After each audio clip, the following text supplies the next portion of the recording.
Hey guys, welcome back, and on this video I'm gonna go over a review about what it's like to be a subject for PRA Health Sciences.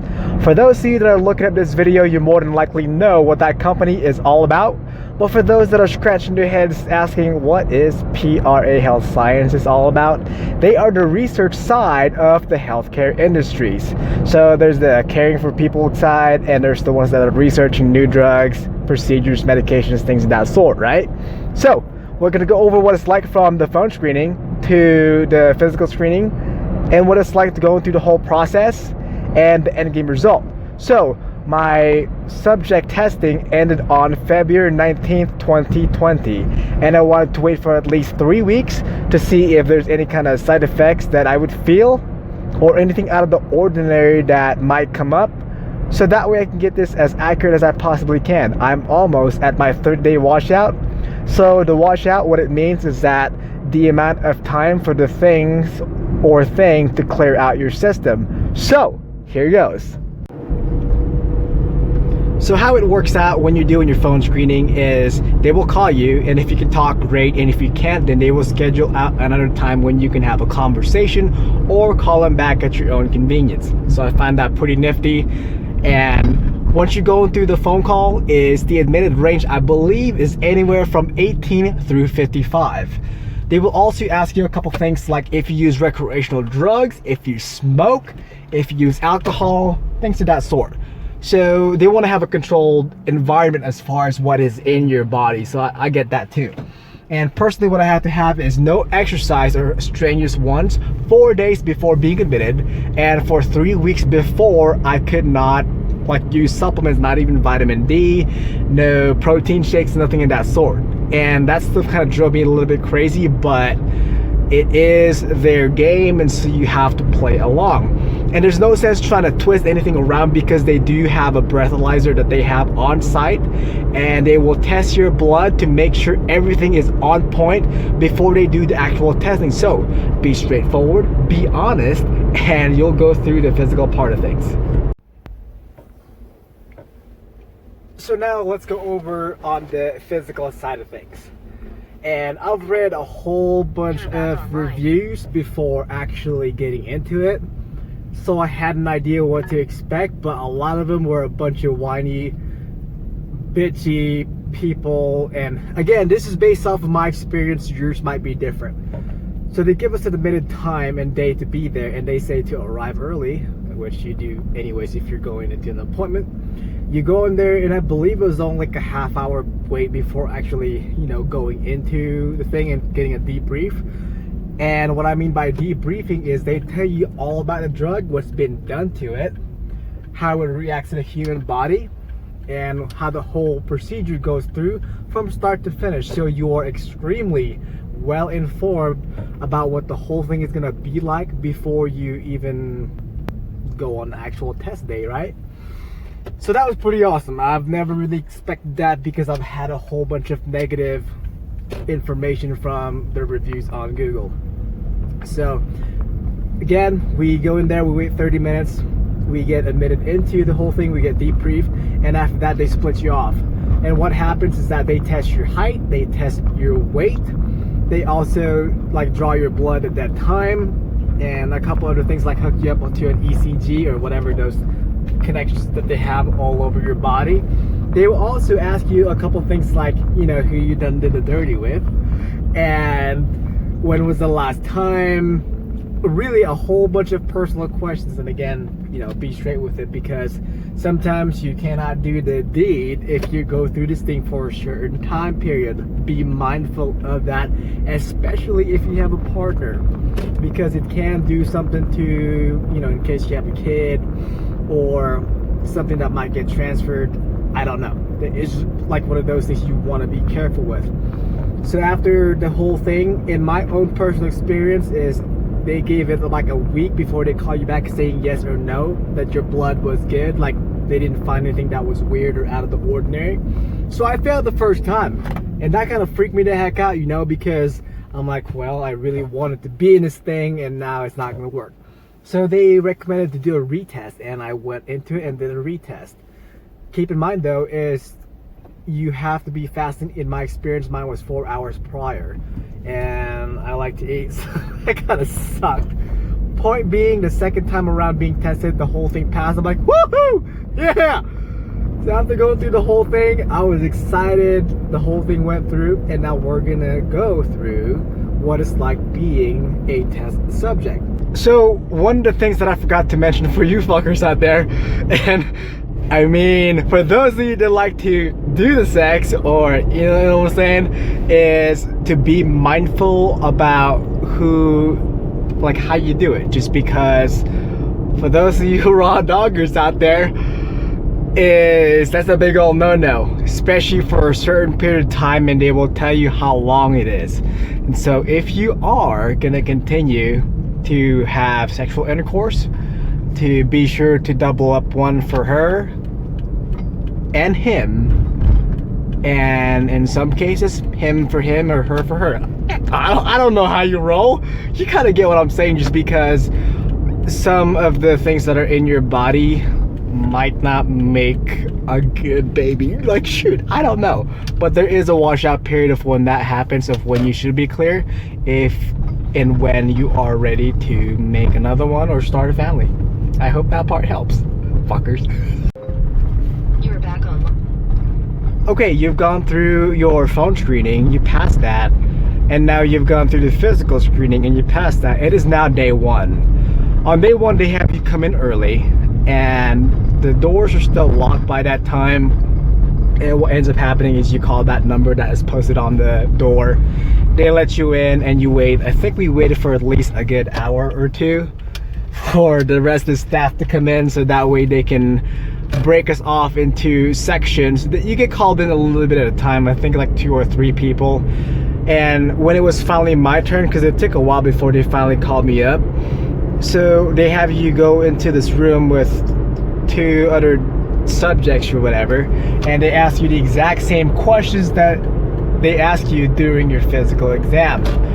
And they have you bring your stuff with you, and I'm gonna go over that list in a little bit of what you can bring and things that were extremely helpful, so that way you can be better prepared, especially if you're coming out of state or you're quite a bit of a distance and you don't have any kind of help. So again, they ask you the same questions they did during screening time. They'd have you go through a breathalyzer test during that time too, and what would you call that? Like, they make sure that you're fasting and all that fun jazz, and they have you put your stuff on kind of like this little tote or whatever, and they go through it. So the reason they go through it is, I think things that are coconut based, my lotion was taken away, so I'm like, whatever. But it doesn't get destroyed or thrown away. It gets confiscated for a time period until you get discharged. So don't freak out. If it's not in the same box, it is put away just for you. You'll get it back, okay? Now we're past that. And we went through blood testing again, and they had us change into scrubs. And from that point on, you put away your personal clothes in a drawer, and you get put in the room with the other subjects. One thing to keep in mind is I was a backup. I did not know that I was a backup. Here's how you find that out pretty easily. There's only a certain number of people that's supposed to be in that study, and what they call backups or extras, in case one of the main subjects fail either like a vein issue or a blood draw, or it doesn't qualify for whatever reason. You're there. If you happen to be in another room that is not filled with at least 10 people or so, more than likely you're going to be a backup. I'm not 100% on this, but it was so weird because I was with a guy that's done it before, and he found it odd that we had our own room to ourselves. And come to find out later, we were backups. Keep that in mind, but don't freak out. It does not mean you're completely out of the game, because someone might fail, you know, what they're all going through again, and you could be the main subject after it's all said and done. And I happened to pass on through, and we went through the whole, you know, subject testing and all that. I was excited. I really thought I was gonna get booted. I'm like, well, that was lame. Anyways, that's gonna be day one. On this section will be the list of stuff you're gonna want to bring And I wish these were the things that I was informed with. Your recruiter or your volunteer gal or guy will tell you what you're gonna want to bring, but then again, they don't really go through the whole thing, so the list is incomplete in my opinion. And who knows, you might get someone that's very informative and will tell you everything that you want to bring. First off, clothes. You're gonna want to bring just a set when you walk in and when you walk out. That's it. The only stack you're gonna want to bring are for underwear and for, well, socks, right? And if you do happen to run out in the middle, they do have their wash times of the week, so that way you can reuse them. That's a benefit. That's an awesome bonus, but I never had to because I brought it from start to finish. That's it for clothes. And when it comes to, let's say, personal effects where you're sleeping, you're gonna want to bring a pillow, because the stuff that they have there is like maybe this thin of a pillow. I'm not even joking. They have that much. And when it comes to blankets, they're fairly thin, and so during the winter season, or when it's colder, or if you get easily cold, you're gonna want to bring something like that. Now in my case, like, I just asked for a whole bunch of like bed sheets or whatever, and they were able to accommodate. But if you were to have a whole bunch of people ask for it, it's just not gonna happen. Just be prepared anyway. For your beds, when it comes to that, bring a pillow, and for a blanket, check and check. Okay, for entertainment wise, you can bring books, you can bring game systems like Xbox, Nintendo Switch, everything but the television. That one will get taken away, but you can keep that, let's say a PlayStation 4 or 5 or whatever, an Xbox One. They do have televisions you can hook up to be able to play that, to entertain yourself. So, check and check when it comes to the entertainment systems, right? That's done.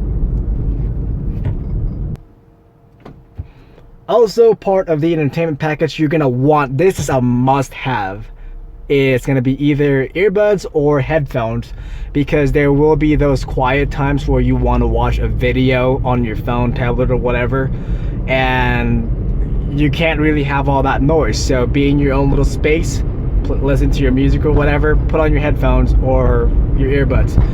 I did not personally have that, but if you do happen to have someone that's nearby, or you live close and have someone that can help you, they can bring you some personal effects. What will happen is that if you have someone bring you some things, they will go through it again, the search, you know, like from day one, and once it passes, it comes to you the same day. It was only like a lapse of less than an hour when my dad came over and brought me these things that I didn't know would be super helpful, and which was pretty neat. So you're not exactly completely SOL if you do happen to come underprepared. So on the entertainment side, game systems, yes, no televisions, okay? Books, whatever you want to entertain yourself with, must have for headphones, and, well, you can bring cell phones, tablets, laptops, you can.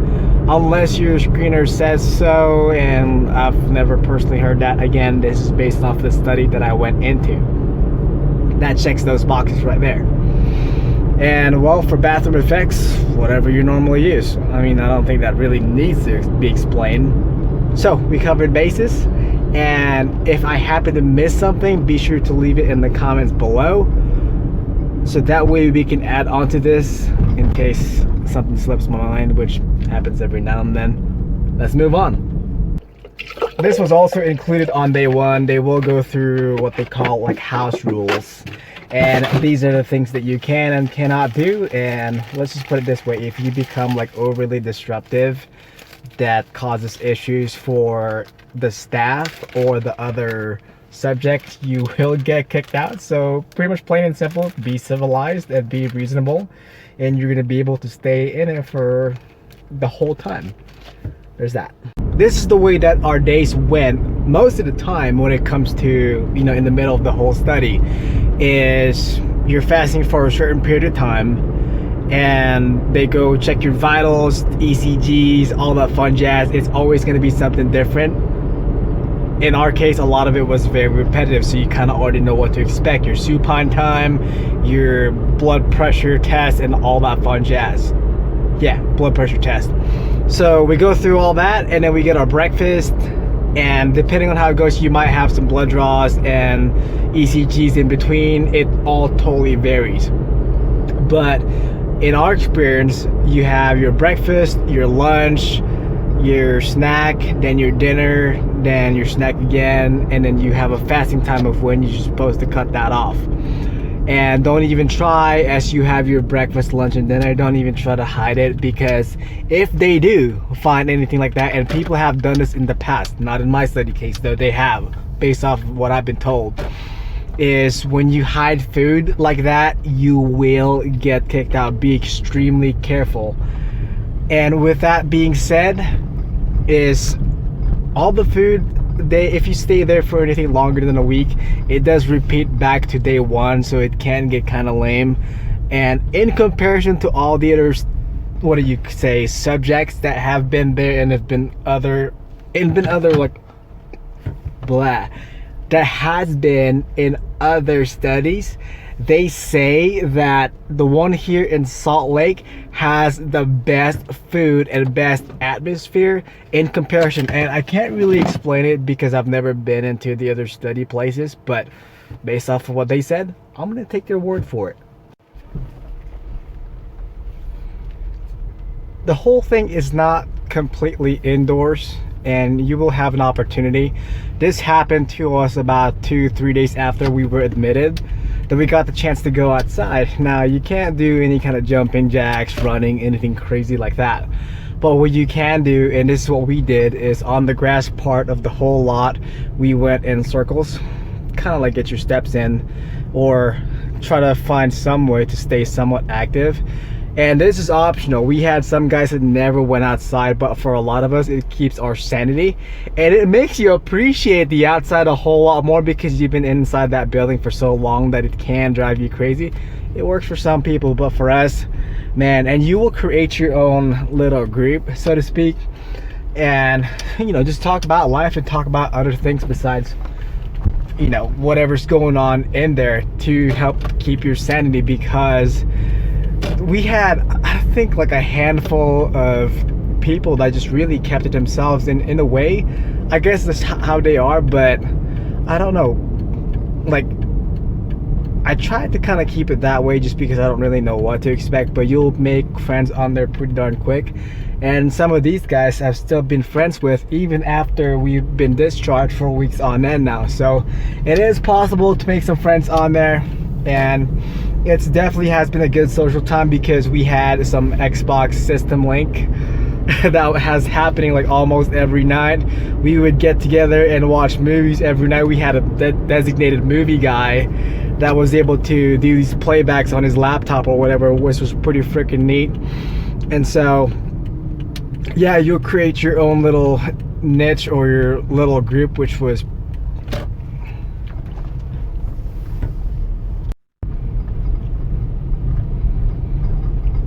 so if you're an active person like me, being able to be inactive for who knows how long will definitely drive you crazy. You can do your steps or somewhat physically active indoors, just again, no strenuous workout or exercise.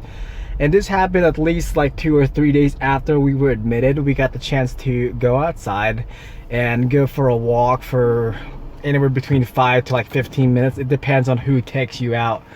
And you'll create your own little group or walking group that will go with you throughout the whole process, which are pretty darn neat. So you'll definitely build some, what do you call them, relationship as you're going through along with this. And a lot of these guys I'm still friends with, even like weeks after we were discharged.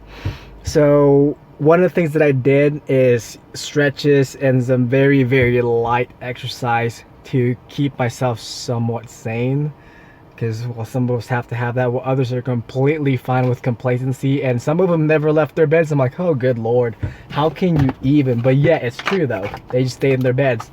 And some of the guys that we had on there, they never socialized or talked to anybody and just did their own thing, which is perfectly fine. So you're gonna get both ends of the spectrum. If you're a social butterfly, you'll make a lot of good friends there, and for those that are to themselves, hey, we'll leave you be.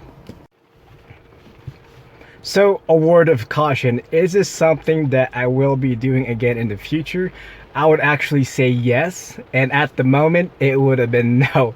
just because I was such a difficult draw when it comes to, well, IVs. It was mostly towards the IV section, but whenever you get straight stuck or when they do the butterfly stick, it comes out a whole lot easier. But if you're gonna have multiple draws in one day, you're gonna want to have IV for as long as you possibly can, because literally what happened is that I was such a bad draw that this arm was literally covered with a whole bunch of bandages and gauzes, because one, it would collapse as soon as they would draw out of it, and it was just bad for my personal experience. So I finally found a vein that for the IV, it just continued to go and go and go. And that was like the biggest killer for me, that as far as trying to have an enjoyable experience, because no one wants to be stabbed multiple times, like one and done kind of a thing. So if you have an issue with like the blood draws and all that, one of the things that I have heard, and I've never personally experienced this, is that there was some occasions where they had one person leave an IV the entire time and it worked the entire time for them. That might not be the case for you, so just keep that in mind. So it's supposed to only work for about like 24 hours, but mine worked for well over 24 hours, which was pretty freaking awesome. And yeah, I would go back on it again, at least that I know where it's at. And besides that, as far as the side effects go, is they will again tell you on the debriefing what to expect.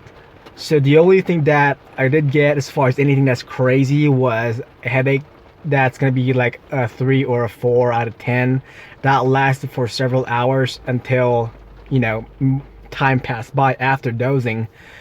And I would tell you more about it, but I don't know how much of this I can actually, you know, give out information on. Again, they will tell you before you even sign up for the whole thing what it's all about and what to expect.